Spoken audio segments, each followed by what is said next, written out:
how fast you were going? What? How fast you were going? I don't know. 10? 8.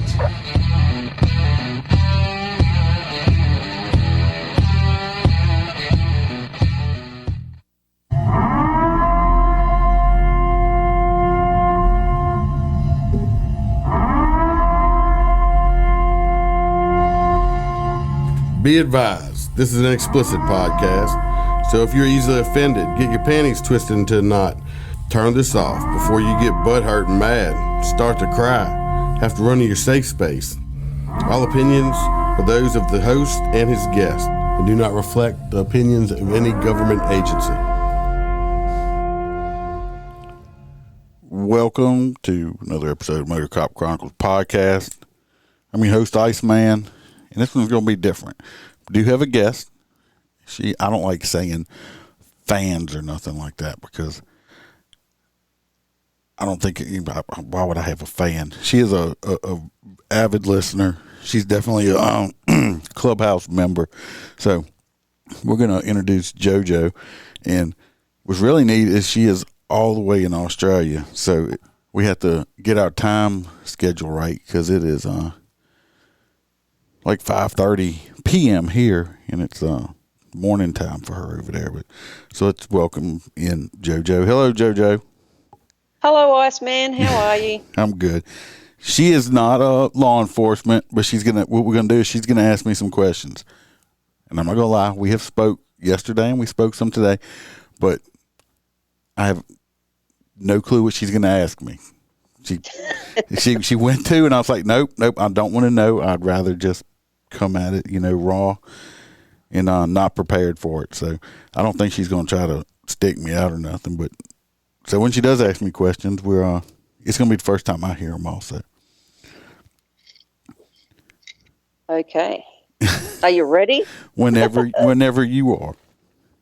Okay. So what was the driving force behind becoming a police officer for you? All right. When I was a kid, I used to watch Chips, the TV show, a whole lot. I love that show. Yes, and I wanted to be a motorcycle cop. Then I want to say I grew out of it. When I got out of high school, I actually went to college to be a mortician in the funeral service business, and I was in college to be a mortician, and I was working in a funeral home as an apprentice, doing some embalming and still, to get my license. This funeral home was on the West Bank in New Orleans, in Jefferson Parish, and we picked up. I picked up a lot of kids, babies, and stuff like that. And I was still young. I was like 19 years old. And just one day, I was like, I'm tired of picking up and having to deal with these little dead kids. So I ended up quitting. Did some odd and end jobs. Ended up working for the state in corrections.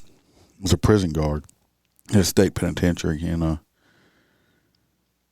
actually worked with this guy, and I didn't know anything about like reserve work or nothing like that. And I was working with this one guy, and he got on a reserve, the sheriff's office where he lived at, and I was like, that sounds fun. I mean, being a cop ought to be really fun. I mean, I was kind of doing the little bit like law enforcement. I was just on the keeping them side, not catching them. So I decided to try it and put my application to be a reserve and everything else. And actually, when I became a reserve, it was probably in 92 or 93.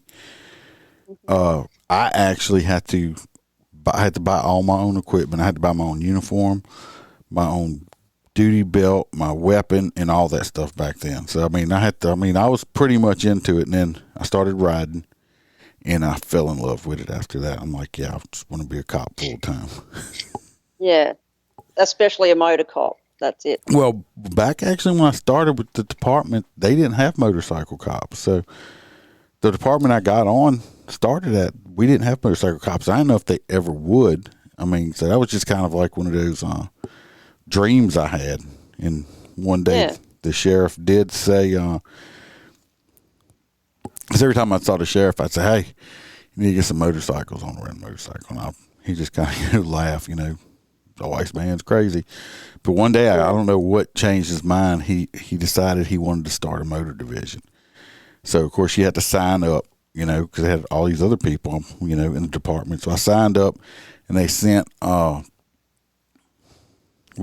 the guy who was going to be supervisor, they sent like 6 or 7 of us to motor school where you got to certify on a motorcycle. And out of the 6, the 4 of us got full-time motors, not including the supervisor. But Yep. I happened to be one of the 4. And when I left that department, I was the last original motor guy that was in that department. Okay. That started. I was one of the original motor guys that started in that division when I left. I was the last one. The last one standing. Yeah, well, believe it or not, being a motor cop is a young man's sport, a young man's job, not sport. And I'm not exactly a spring chicken. Is that because you can't get your leg over the bike anymore? No, but sometimes it feels like it. I'll tell you the truth. Riding that motorcycle, like I said, I've been on motors probably now for at least 20 years. Yeah.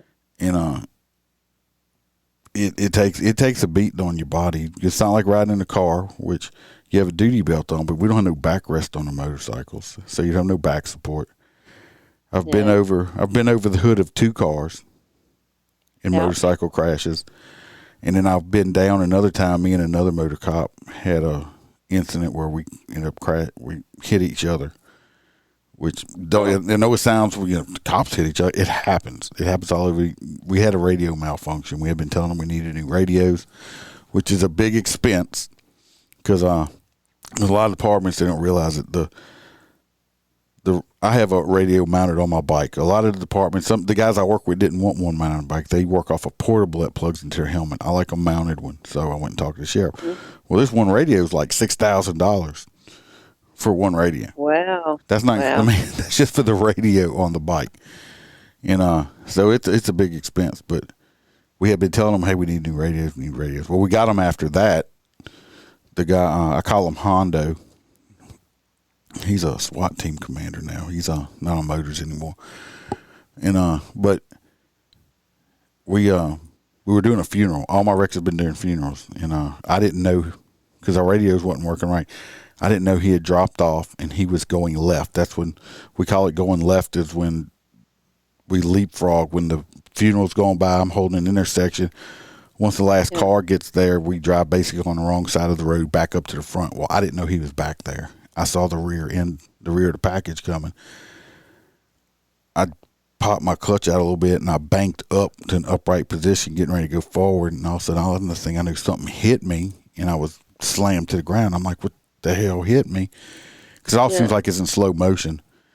And as I'm falling, I'm looking and I see his bike just flipping and tumbling down the road. And I see him sliding and stuff behind it. So I jumped up and ran over to him. I didn't even realize until he ended up lacerating his spleen. I think he bruised his liver. He ended up having to have 2 surgeries on his foot. He was out for almost a year. And I was on my way home because I just thought I had some road rash and stuff. And we stopped to get something to eat. And they went to hand me it was at Burger King. They went to hand me a cup. And I couldn't hold the cup. In one hand, I could grip it, but I couldn't hold it. I was like, my shoulder wasn't working right. And I went to grab it with the other hand, and it wasn't working right. Because I found out I had a 3rd-degree separation in one shoulder. I had broke some bones in another shoulder. And this was hours afterwards because when my adrenaline, I guess, finally just dissipated, that's when the pain hit me. So, yeah. So how long were you off work after that one? I was out for probably a month or 2 months or so. He was out longer. It was funny because he had to go back and forth to the hospital, and I was on light duty. So now you got these 2 crippled up cops, and I'm over here picking him up, driving him to the hospital, stuff into the doctor's offices and stuff. So yeah. But my other 2 was also when I was doing escorts. But I don't know, just as a kid I wanted to be a cop. That kind of disappeared, and then like I said, it just kind of happened. Yeah. Oh, that's excellent. Well, I could give you a cliche answer like everybody else. Yeah. Oh, I become a cop because I just wanted to help people. I do like helping people. I mean, it was one of the things I do enjoy. Yeah. I do enjoy it, but people don't usually want to help until, Until you find out what real people are like. Yeah. Then you're like, what am I doing this shit for? Oh, yeah. It's like, well, that's why us old salty cops like me, everybody's like, oh, he's a cynical. Okay, he's just this. He's an asshole. He's like, well, after doing this, like I said, coming up 27 years, it makes you, it does harden you up pretty good. It makes you. I think that's just life in general, because when you reach a certain age, you do become very salty. Yeah, I guess I am more grumpy in my old age. Yeah, we get less tolerant of stupidity, I think. That's true. Yeah. Bam tells me, you need medicine. She said, you grumpy. I'm like, I'm not grumpy. Shut up. Yeah, true. Okay, so what does a typical day in your job look like? Well, I get up at 4:30. I'm a motor cop. Department I work at now. I work from 7 a.m. in the morning to 3 p.m. in the afternoon. And then sometimes I'll go write tickets on the interstate, the highway, freeway, whatever people want to call it. Yes. After I get off for like overtime money. And then, but I get up at 4:30 every morning because I have to be at work for 7. And I don't like being rushed. I get up, I shower, Yeah. and shave, do what I have to do, put my uniform on. I'll fix myself. Sometimes I fix breakfast and lunch, but I usually fix myself just some sandwiches or something for lunch. Because I get tired of eating out all the time. I said, if I'm going to eat out, I'm supposed to just bring my own food. It's cheaper. Yeah. But I fix my lunch. I let our big dogs out. We have 5 Great Danes, and I drive into work in the morning. It takes me, I'm 40 miles from where I work at, and so it takes me in the morning. It takes anywhere between 38 to 40 minutes on an average, and as long as it's nothing, if no crashes or nothing, if something else happened, it could take me an hour. Wow. And we don't have a roll call or nothing like that. I just go 10-8 on the radio. I let them know I'm 10-8 and I'm on duty. And then some mornings we have school zones. We switch out. I work a school zone for 2 weeks and be off a school zone for a week, and all 3 of us switch out on the school zones, directing traffic, which is it's a pain in the ass. It'd be pretty hectic, wouldn't it, with the school zones? Oh, it's more to get the buses in and out, and I don't know about in Australia, but everywhere, the 2 departments I have worked for, it seems like a lot of people at schools they just insist on bringing their children to school. It's like that's what they have with the school bus. Put them on a school bus. Yeah. They're just protective, I guess. Well, yeah, that's right. Still breastfeeding when they're in high school, so pull it out.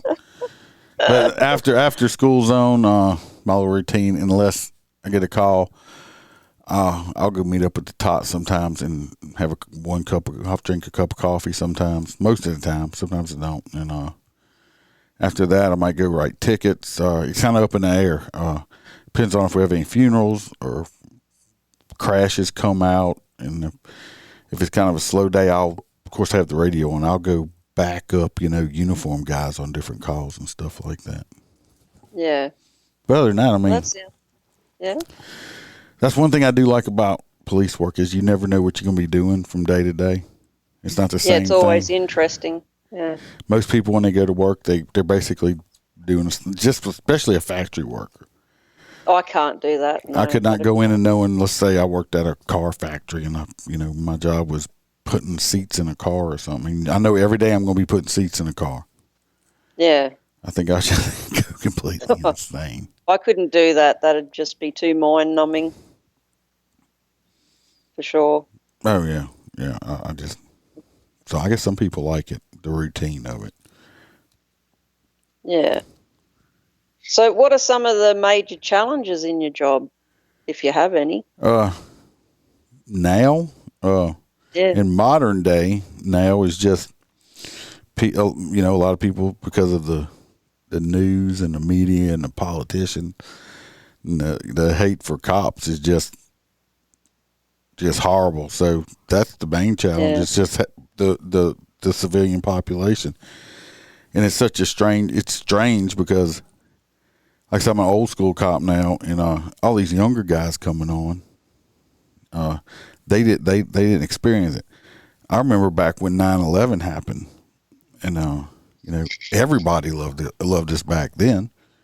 Now, now it's, you know, we can be driving down the road, not in the area I'm working, but I've seen it, you know, and people would actually write that A cab on the back of their car and stuff. I'm like, geez, look at that shit. I mean, you know, fuck 12 and all that crap like that. And it's like, really? I said, you know what's sad? Because it was a couple, was it 2 years ago or so? In the parades, and if anybody watched the live feeds and stuff I did the parades, I stop and shake hands and talk to every single person I possibly can to. And I had this one woman or whatever, just straight up refused to shake my hand or even speak to me. Just hated me for the sheer fact I had this uniform on. She didn't know me. She didn't know me from Adam. She just hated me for the job that I do. And I looked at her in her face and told her, I said, you know what? I said, that's fine, ma'am. I said, you can hate me all you want to, but just know, if you need me and call, I'm still coming to help or try to save your life, even if it means my Exactly. own. So have a nice day. And it's just that I think that, to me right now, that's the biggest thing. It's just, you don't have the whole population, but there's a large group of population. They just you know, hate the police. I mean, the narrative out there, you know, is that cops get up in the morning, strap off, put out stuff on them, go to work, go out and start trying to shoot black people. No. And it's like that's so far from the truth. They don't even know the stats. I mean, the stats are like, it's very, very minimal, but that's all you hear on the news. It takes one thing. And I can show you. It's sensationalized, so then everyone believes it. Yeah. Well, I can show you news stories all the time where a white cop shoots a white person, or this happened or this happened. If it's not the proper, if the person's skin color don't match up with their narrative, they don't talk about it. But if it's, you know, oh, this white cop shot this black guy, oh, it's national news media, even before they even know what happened. Yeah. Yeah, it's not good, is it? So that'd be probably your biggest challenge at the moment. Yep, it is. And everybody's like, oh, you know, George Floyd. It's like, hold on. First of all, George Floyd was a criminal. Did he deserve to die? No. He deserved to die.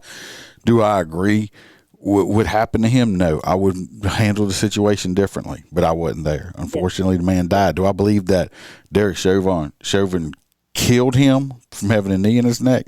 No.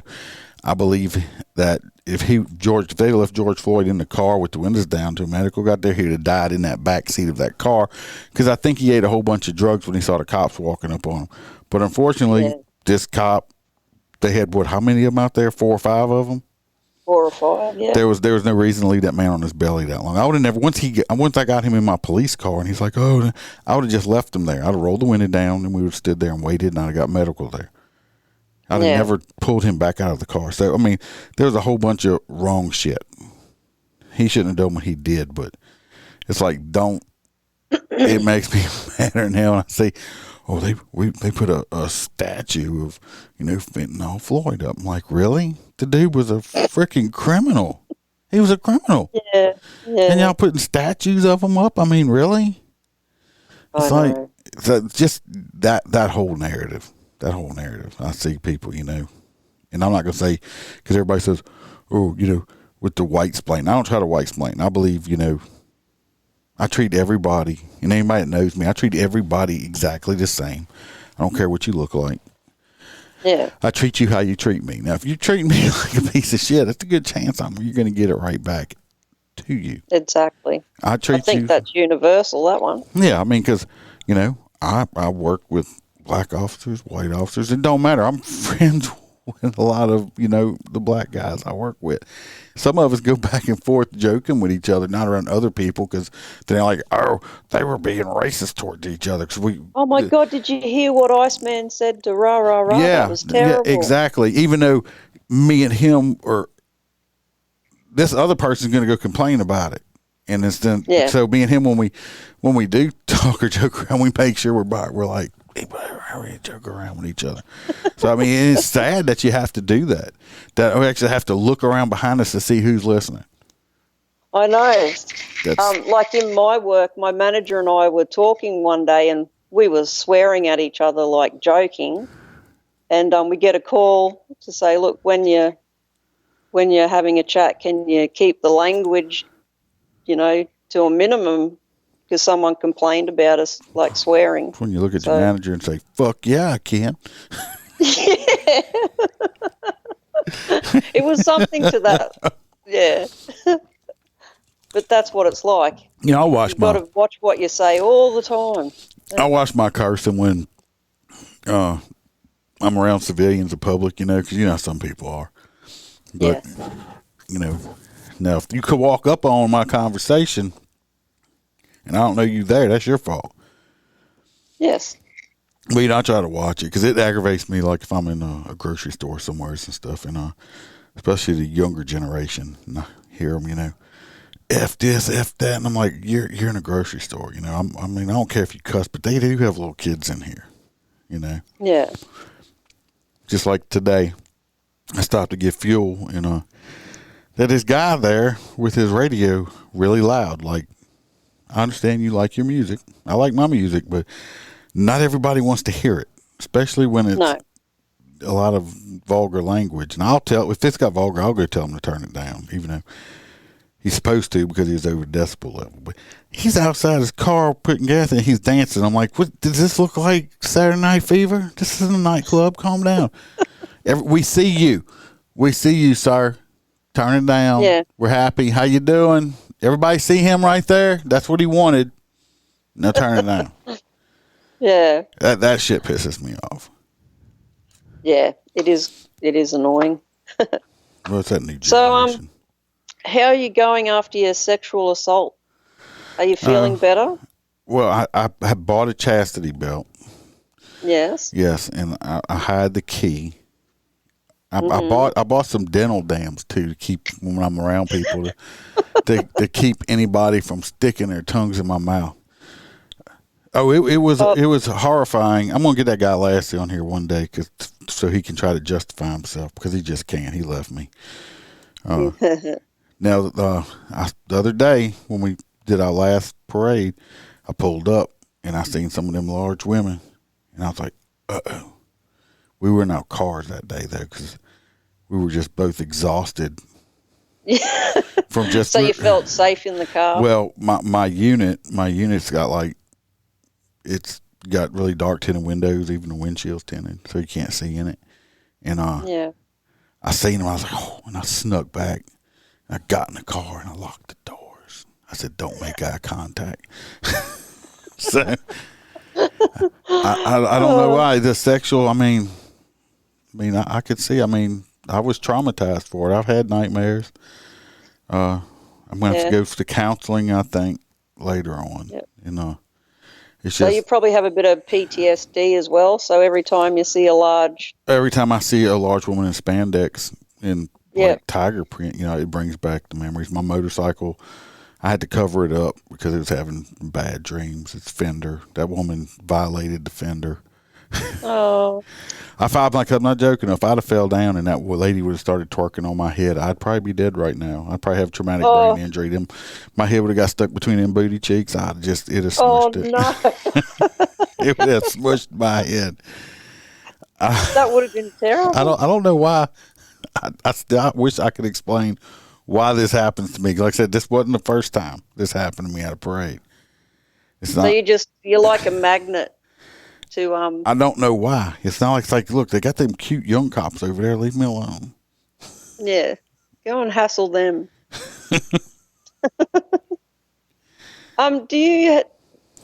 So we're not allowed to drive and talk on our mobile phones. Is that the same where you are? That goes from state to state, or some cities. Some cities have their own laws. Now, in the state of Louisiana, you can talk on your phone. Now, it's against the law to text and drive. Yeah. Which is hard. You can talk. But you can talk. It don't have to be hands-free. You can hold the phone up to you if you want. But well, we're not even allowed to touch our phone at all. No, it's not. No, I've written some texting and driving tickets, before. I mean, they're hard to catch people doing, especially, on a motorcycle I can. But like I say, I was just checking my map. Whatever, for 5 minutes. I actually was on the interstate one time on my motorcycle heading into work. And I went in jurisdiction, but I saw this lady. She was swerving back and forth really bad, swerving. I'm like, it's drunk at 6 o'clock in the morning. So finally, I work my way up, and I get right next to her. And I'm close enough, and I'm on my motorcycle, and it's a Harley-Davidson Road King, and I done drilled the pipes out, so I have no baffles in the pipe. So it's not obnoxious loud, but you can hear it. It's not quiet. You can hear me. And I'm like right beside her driver window. Like I could adjust her mirror if I needed to. I was that close.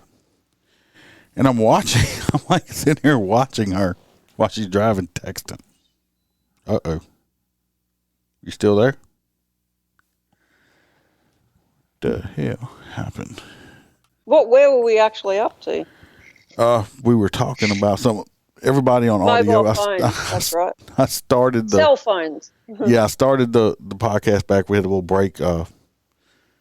My power flashed over here, I believe, and it shut the computer and everything down. So okay. No, like I said, you can talk now. I know in some cities, I don't know which ones. Probably in California, that you got to be like hands free or something like that. It's different from area to area. But over here, you can put your phone up there and talk all you would like to. Really? Mm-hmm. They've tried to pass it before, where for hands free, where you can still talk, but you have to be hands free. But they just refuse to pass it for some reason. Well, it's a very dangerous thing to do. Well, I believe we have more crashes now because of people texting and driving. Than ever before. And I asked, were you texting? No. The only way we really do it, I have to get a subpoena and a search warrant. Unless somebody's got killed or seriously hurt, we don't do that. But a lot of times, there was no reason for you to run in a ditch, or how did you just run into the back of this thing? Because everybody's got their head in their phone. Yeah. It's exactly. I don't text and drive. If the wife or somebody texts me while I'm driving, I might grab the phone and push in driving and put it back down. If you need me that bad, call me. Yeah. And I don't even hold it up. We have cameras on our traffic lights. Uh-huh. And so they catch people on the cameras with their phones, and they get sent a fine. So they take pictures of you? Phone with a little picture. Yeah. So all y'all's traffic lights have that? Yeah. Most of them, yeah. Because we have, down here they got some areas that have red light cameras. So if you run a red light, it'll take a picture and mail it to you. And some places we have them, yep. Have some that'll, if it catches you speeding, it'll take a picture and mail it to you. Which I think all of that's bullshit. Yeah. Because it's not a deterrent. Well, here anyway. Because since a police officer or deputy or whatever did not write you that ticket here, if you don't pay it, the worst thing they can do to you is, put it on your credit report.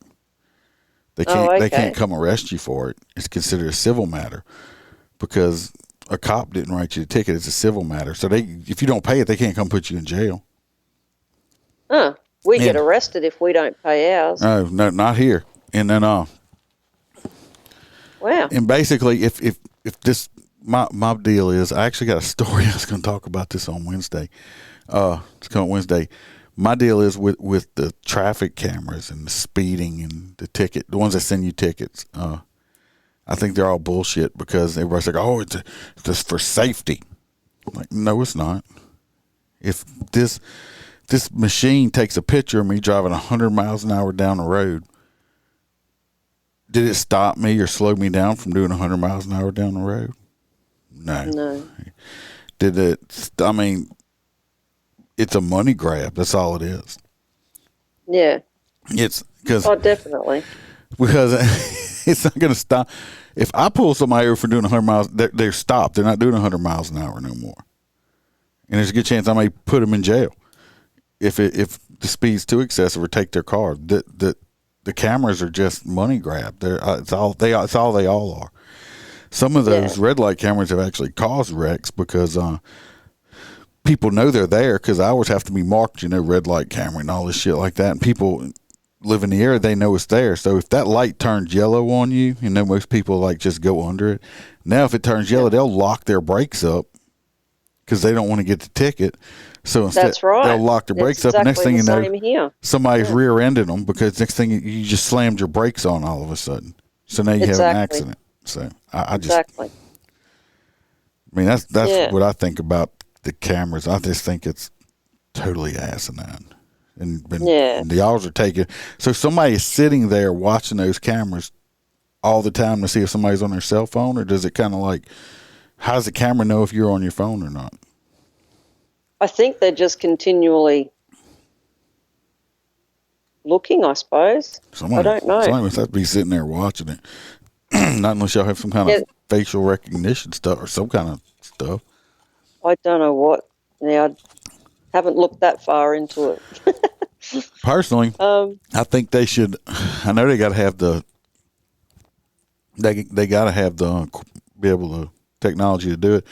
That whenever you put your car in gear to drive, it automatically shuts it off where your cell phone won't work. Then we don't have the problem. Oh, okay. Yeah, that'd be a good idea. The only way your cell phone's going to work is if you physically put your car in park. Then your cell phone would start working again. To me, that would be the best bet. I'd say so. So as long as your car's in gear, you can't, or something that makes it where the car's in motion or something like that. But I just think that would be the best bet. I guarantee you that traffic accidents and deaths would go down if they would do that. I definitely would. Because you can't change.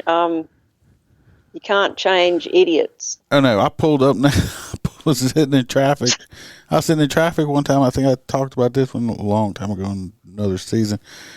I was on my bike heading home, and I looked, and this guy's in a brand new Corvette car, I believe. And I look over because I'm sitting right beside him, and he's watching Fox News on his phone. I can't believe that. I'm like, okay, even though we're in traffic, you're watching. So I waited for a commercial to come on, and I knocked on his window. And I was like, excuse me, you're not supposed to do that. It's against the law. Oh, I think I forgot to say, the girl that was on her cell phone that was texting and driving, when I was right next to her, I chirped my siren at her, like right at her window. And it scared her bad enough that she did this and her phone flew across her car and landed over there. And and she looked at me, and I just looked at her, and she was like, she switched lanes and ended up, I don't know where she went, but she didn't want to be by me. Yeah, her phone flew across the car. It's like, so I know for a little while until she got pulled over, she wasn't on her phone no more because it just flew across the car. Oh, very good. So what else you got? I see you must have wrote, she's prepared. She actually wrote stuff down. I did. So, have you ever used your status to get freebies? Have I used it? Like, walked in and no. Now have people, there's several restaurants. We have Chick-fil-A. I don't know if y'all have Chick-fil-A's or not. No. Well, Chick-fil-A is probably the nicest restaurant you'll go into the world. It's a Christian-owned place. They actually close on Sundays so their employees can go to church. But they sell chicken. And not fried chicken, but like chicken sandwiches. It's very good food. They don't charge any cops in uniform if you go in the store. I think they only charge half price due to drive-through or something. But I've seen, and I'm disgusted by it, and it pisses me off. You got some places you go to, like I've been to some places that they'll give you a discount or they'll give you free food. And then I've seen a lot of cops will go frequent those places to eat. like sometimes they'll almost abuse it. And what pisses me off about it is, look, I've seen cops go in places like this unless they have a new person or they have a different manager, because not all managers will do it. And they'll ring up their food and they're like, okay, let's say it's just for instance $10, and usually they only charge you like $3. And I've seen them do it. It's like, well, what about my discount? That pisses me off so bad. If they put it on there, it's fine. If they don't, I'm not going to ask for it. I'm not going to say nothing about it. I've actually paid for my food before. Had a new employee at a place. I think it was a Wendy's one time years ago. Ordered my food. There's a new girl there. I paid for it. She charged. I paid for it. The manager comes up. Oh, no, we didn't give you. I said, your discount. I said, it's fine. Don't worry about it. I already paid for it. It's no big deal. But I was like, I'm not going to make a big deal out of it. I don't go in there expecting it or nothing like that. But I've seen some cops do it. They had this was probably close to 20 years ago. The place ain't even open no more. It was a little local pizza joint, locally owned and operated. Wasn't a franchise or nothing like that. And this man, he was a super nice man. We'd stop in once, twice a week, and he always fed us for free. He always fed us for free, which was good because back in these days, when I first started in law enforcement, I made $895 a month before taxes. Okay. Well, that's not much. Yeah, and I paid $400 a month in child support, so I didn't have really nothing to live on. So the free food helped me. Yeah, free food and friends that I was my flatmates, as we know about, were your flatmates. Yeah, my flatmates were helped me out a whole lot back then. Excellent. But this guy, he would, and I'd always order like a personal pan pizza, something small, I'd never. Yep. And we'd always sit there, eat, and talk to him. Well, we went to stop there to eat one time, and me and this guy I worked with, and the owner come out because he was there working. Like I said, this was mom pop operation, and he come out and he asked us about this other guy that worked with us that I wasn't friendly with at all. And he's not in law enforcement anymore for a long time now, which was rightfully so, because some people, like I said before, shouldn't wear a badge, and he was one of them. And and he looked at us and said, "Oh, so and so came in here Saturday. How'd that stakeout go that y'all were on?" We said, "What?" "Yeah," he said, "y'all were on some stakeout for something, and he came in here and he got like 5 large pizzas and stuff like that." Oh my God! Well, because this man never charged us. So basically, this guy went in there, lied, and got 5 large pizzas for free. Basically, probably go home and feed him and his kids or his friends or whatever he was doing. Oh, that's outrageous. Well, like I said, they say about the thin blue line and all that stuff. Well, wrong is wrong. And yes, doesn't matter who you are, what you do. Wrong is wrong. This man always took care of us, and basically what this cop did was steal. He lied. Yep. He lied about what he's doing, and he stole. He stole from this man. This how this man paid his bills and made his money, and he was nice enough not to charge us. And you went in there and stole from this man. So me and this other cop did. I went and other cops that listen, he's like, "Oh, he's a rat" or whatever. I'm say what you want to. Wrong's wrong. And this guy had done other shit in the past, and I went and told my supervisor, and me and this other guy both did. We like, "Hey, I don't care how you want to handle it. This is what so and so did, and this is what he went and done and did it." And the supervisor called him up, had him meet him, and went and he confronted him with it. We wasn't there. Confronted him about it and made him go to that man and apologize and pay him for them 5 pizzas. Now, I could have ran. We could have ran, to the way up higher, and probably would have got him fired. Like I said, we didn't. He was a piece of shit. Like I say, he ain't a cop no more. But anybody out there can say what they want to say. The man, he was a thief. Okay. Yeah. This guy, he would slack on his calls. He could be closer to a call than you were and wouldn't even jump it. You'd drive past and see him sitting under a tree.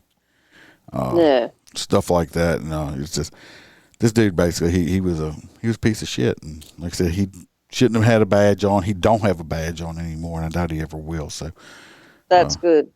So no, to answer your question, no, I've never used. I wouldn't do. Like I said, if somebody, I made a post, I think, on Twitter and I think maybe Facebook on there over the weekend. Me and this other guy, Squidward, stopped after we dropped the floats off in Morgan City and for a breakfast joint.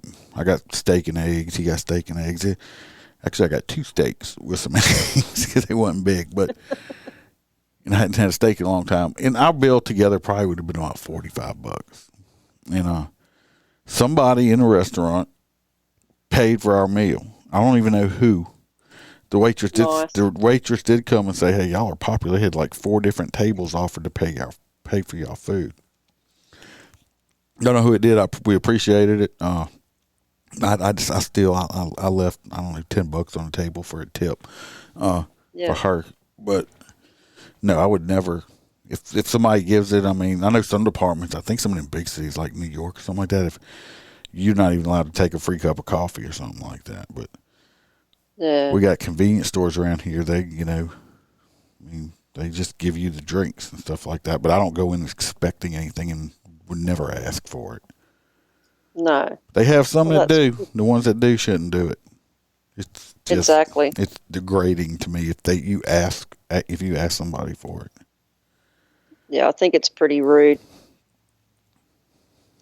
Do you actually like donuts? Who don't like donuts? I know, but who don't it's just like such a donuts? Cliche that coppers are always eating donuts or something. Yeah, well, I don't call them donuts. I call them crime fighting super biscuits. Crime fighting super biscuits. That's right. Get that sugar rush. But who don't like donuts? Good. You know where that whole cliche came from, right? No. With the donuts? Way before my time. The only places, it wasn't like now, the only places that were open at 3 and 4 o'clock in the morning, or 2 o'clock in the morning, were the donut shops. Because they had to get in there, the people that worked there had to get there at 2 o'clock in the morning to start making these donuts. And that's the only places that were open at that time, and they gave the cops free coffee because they wanted the cops hanging out there it's free security. So that's where the cops would always be at the donut shop getting free coffee and drinking coffee because that was the only place open back then. So that's where the whole it all came from. Yeah, it wasn't even about donuts. It was about coffee. But like I said, who don't like donuts? I mean, personally, I like the Bavarian cream filled ones. Those are the best. Oh, yum. Or eclair. Oh, eclairs are the best. Yeah, but everybody likes donuts. I had a guy one time. I'll give you a story. They had a jury going on. It was a jury. They were already seated. Yeah. And they called me and I said, they asked me if I would stop and pick up 4 or 5 dozen donuts to bring up to the courthouse to drop off because they have to feed the jury, It was for the jury. So I'm like, all right, They said, we'll just give you the money back when you get here. I'm like, okay. So I go by the local donut shop. Well, I'm standing inside in line waiting to get donuts. Not even for myself. This man turns around, and I hated it, Josh. Okay. This man turns around, and you got to realize I was way younger. And I don't know, I'm still pretty cocky, but I was probably more cocky back then. But I'm just standing there minding my own damn business. This guy turns around, says, "What you doing in here? Getting donuts?" I looked at him. I said, "What are you in here doing? Filing your taxes?" I mean, the fuck you in here getting donuts too, stupid ass. You're not funny. Yeah. That's why can't you get donuts? Yeah, it's like, what are you doing? Filing your taxes? And he just kind of looked at me. I'm like, I don't get donuts. The most cliche joke, and I know every cop in the world hates hearing it. We're tired of hearing it. So if anybody's listening to this that does it, stop doing this one joke. Every time we go somewhere, or we're just minding our own business, getting gas, and you're walking around with your friend, or your buddy, your wife, your husband, everything. Oh, here they are. They did it. They're right here. Okay. No, stop saying it. It's not funny. Really? It's not funny. We've done heard it a million times. And parents, stop telling your children when you see us and you're with your child, see that man right there? If you don't listen, you know where you see, but he's going to put you in jail. Stop it. Stop it. Just stop it. Stop doing that. Do not make your kids scared of me or any law enforcement person. I'm the person that they need to come to if they need help, not fear me. So stop doing that. Because a lot of times when I hear them say that, I'm like, no, I'm not going to put you in jail. I said, but if your parents keep talking like that, I'm going to put them in jail, okay? They're like, look at me. I'm like, and I'll tell them, I'm like, don't tell your kid that. Don't make your kid scared of me. If they need help, they ain't going to want to come to me. They think, oh, they're going to put me in jail. That's correct. Tell your kid, see that man right there? It's not a good way to go. No, you see that man right there? If you need help, you go see him. He's going to help you. So stop doing that too, and stop with the damn. Oh, there they are. Here they are. They did it. It's not funny. No, it's not funny. Oh dear. So, how does Iceman relax after a hard day? Oh, well, I do like my whiskey. Yeah. My whiskey. Usually when I get home, no, everybody probably thinks I'm an alcoholic. I might have my big Yeti cup y'all seen. I got 2 shots of the watermelon whiskey in there, and the rest of it's filled up with the other stuff. So it's probably I might have one of those the whole time. So I don't think I'll come home and get drunk. I don't tell you. But I like my whiskey. People don't realize the podcasting with this one and the other one that me and Holster does together. I mean, that takes up a lot of time. Even before I called you, I was in here working on stuff for it. I'm always working on stuff on the podcast. Plus, that would help you take your mind off a bad day, though, wouldn't it? Yeah. Well, like I said, the podcast is kind of my hobby now because I don't hunt and fish or anything anymore. So, yeah, I just like having like I said, I'll have one drink or something like that. Not even stiff one, just chill out. Chill out. Sometimes depends on what I might be watching on Netflix or Hulu or something like that. But that's really it. Just kind of keep my mind off of it. I start working on podcast stuff for backgrounds, and I like messing with the green screen stuff. See what new things you can come up with. Yeah, see how I can mess with Holster or something like that on it. Try to figure out why my stream keeps screwing up. Okay, so this is a really hard-hitting question, and I'm not sure how to ask it, but I'll give it a go, okay? Uh-oh. Okay, go ahead. What is a moose knuckle? Now, is it a male version of the camel toe? Yes. Right. Here we call it fly's eyes. Fly's eyes? Fly's eyes. Okay, no, we call it a moose knuckle. Moose knuckle. Is that why? Because of the guy we call Moose Knuckle? That's how that's because he got it because he was sitting down in his unit or somewhere, and I guess his pants had pulled up, and it was like cutting his ball sack in half, so he had like a big old moose knuckle down there. So that's how he got that. Yes, because I'm assuming the camel toe is the camel toe worldwide. Yeah. Okay. Yes. So moose knuckle is that's when a man's pants is too tight and is splitting his ball. Okay, that's what I thought. I just wasn't sure because when I first heard it, the moose knuckle, I was like, why would they call him a moose knuckle? Yeah, that you were right though. You got it. Yeah. It took me a while, and then I thought, oh, hang on. Well, I try to explain stuff sometimes when I'm going and talking because I don't think of all the time. Like I said, I think you're my only Australian listener. You got to spread the word, but I don't think about people in other parts of the world that do listen that might not understand some of this stuff. Of course, I also say I guess I need subtitles too because to me I have no accent. Even though I'm pretty sure I sound like a country hick. You don't hear. I can understand you. You don't hear your accent. No. So. Did you expect, like, because a lot of people expect Australians to go like, "G'day, mate," all this sort of stuff? I didn't know what to expect when I talked to you because I didn't. It's just kind of like, well, it seems like all Australians kind of sound the same. Maybe some people have a thicker accent. Here in the United States, it's from region to region. Yeah. If you listen to me, I have more of a country accent where I work at 40 miles away. If any of y'all ever watch Swamp People and stuff like that, the way Troy Landry and stuff talks, that's kind of how they talk in the area where I work, just 40 miles away. Yeah. Then if you go in the opposite direction towards New Orleans people have a different accent. Houma people.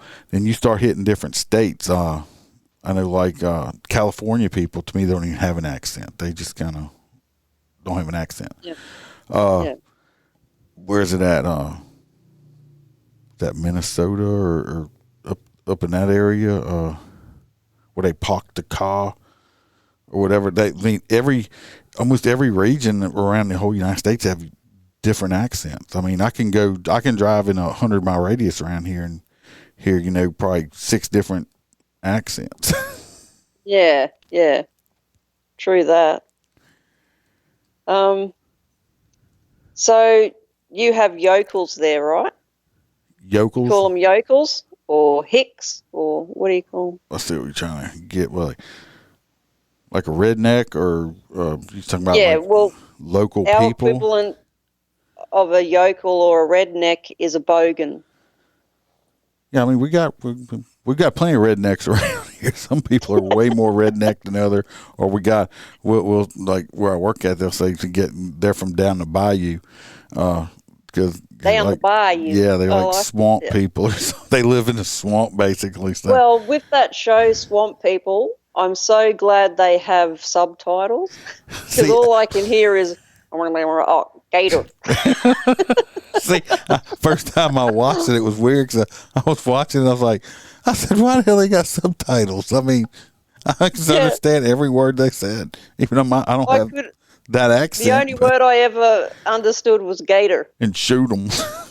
Yeah, shoot them. Go get that gator. We got a gator down here. Let's go get it. I don't even watch it. I mean, it's entertaining, but I mean, just like any reality TV is not reality. No. Because if they just showed it how they usually show it, I mean, they pull the alligators up really slow and then shoot it in the head. They don't do all that fighting with them and stuff. They don't want to have to do that, wear themselves out.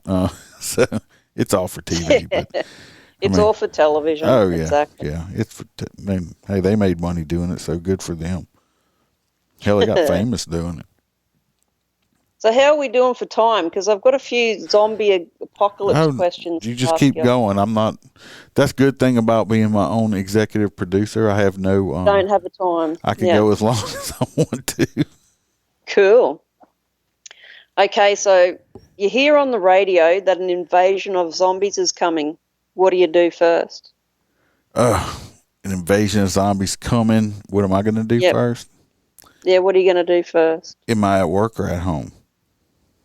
Okay, we'll say you're at home.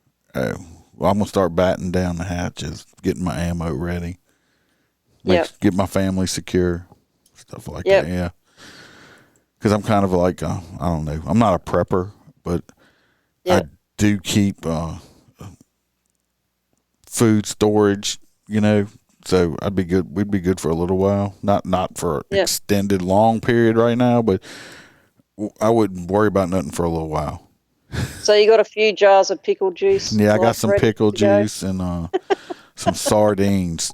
Pickle juice and sardines. Sounds yummy. I don't mind sardines and pickle juice. You just got to eat them head first. Eat the sardines head first. Yeah. Oh, very good. Okay, you walk into a gun store but can only carry 3 weapons. What would you choose? What if I'm taking the guns out? Yeah, and you can only take 3. Oh, I would get a shotgun, a 12 gauge shotgun, probably a pump action because semi-autos might jam up on me too much. I would get a rifle, some type of rifle, high-powered rifle, and a pistol. I'd probably look for a 22 pistol, actually. Okay. That sounds good. Have you ever talked about the zombie apocalypse with a friend? Yeah. I used to talk like with the tot, and he's like, because I used to be a big Walking Dead fan, me and Bam. I used to be big time Walking Dead fan. I need to finish it. I think it's over now, or almost over. I need to finish it up, but I would say something. I was like, that's all right. Wait until the zombies get here. He's like, zombies ain't real. I'm like, oh, they're real. Trust me, they're going to come. They're coming, and I'm going to be prepared, and you're not. And see, I'm a bigger person, so all these little skinny fuckers just know if the zombies come and you're running past a fat person like me or a larger person, I'm smart enough. I'm going to trip your ass because I'm not going to outrun you. I'm not going to outrun you, but I can trip you, and you may not be a whole meal for the zombie, but it'll slow them down enough to give you a chance to get away. Well, they are pretty slow, aren't they? Well, according to the things, and at first they're fast until I guess their legs and start rotting off again. It depends on which movie you watch. In Walking Dead, they were kind of slow. And what was that, World War Z or something like that? Them fuckers were like sprinting like they were in the Olympics or something like that. Yeah. So you just don't know what you're going to get, do you? No. Shotgun. Get a shotgun. Yeah. Do you think you have the skills to survive? I would like to think I would. Yeah, I'd like to think I would too. Yeah, I mean, just don't get bit or scratched. No. Okay, so would you rather share supplies with someone and risk running out, or hoard them and be alone? All right, so you're talking about you're by yourself? Yeah, so it says, would you rather share supplies with someone and risk running out, or hoard them and be alone? I said depends on me. Yeah. Depends on if I like the person or not. If it's somebody I think I could get along with, and I'd risk running out to have the company. But if it's just one of them people, I'm pretty quick on people. When I meet you, I done price sized you up within the first 5 or 6 minutes if I'm going to like you or not. And I'm usually pretty good on if I like you or not. And then, so if I met this person 5 or 6 minutes in and I didn't like them, no, I just have to kill them and get them out the way. Did I say that? Yeah. Because I'm not going to take a chance of them sneaking up on me while I'm sleeping or nothing. So I'm just going to take you out. Sorry. So if it happened, and you come across me, you better hope you like me, because I'm just going to. It's about survival at this point. Exactly. I said, sorry. I said, it just depends, I guess. Like I said, I'm not going to save somebody that's just going to drive me completely bonkers. Yeah. Exactly. You'd rather be alone. Yeah. Or, my luck, some tranny would show up. I'd be like, no. It's like, it'd be a big lady in a leopard print. But how would I take that if she's got a good personality? I'm just saying, I just couldn't take the, Caitlyn Jenner showing up or something. And now you can't take your hormones because we're in a zombie apocalypse. So now I got a dude that really looks like a chick growing a beard. And, I don't think we're going to have, circus attractions aren't going to be in style during the zombie apocalypse. So I don't need a bearded lady. You're kind of screwed, though. You're on an island. That could be good or bad. That could be good or bad. Exactly. I mean, I don't know what the population is over there. Oh, that's a good question. It's a lot. It's a lot. I can't think of it on the top of my head. But what is it? Is it 30 million or something? Something like that. That is a lot. There are, because didn't Australia used to be a prison colony, right? That's how it started out. Yes, it was. Yeah. So you were born and raised in Australia? Yes, I was born in Brisbane. So which is the capital of Queensland. You have criminal DNA then, right? Yes. No. Well, everyone basically is, aren't they? In Australia. I guess. We're all criminals. That was a big ass piece of land. It's like, yeah, just ship them over there with them like crazy snakes and spiders. Those native people.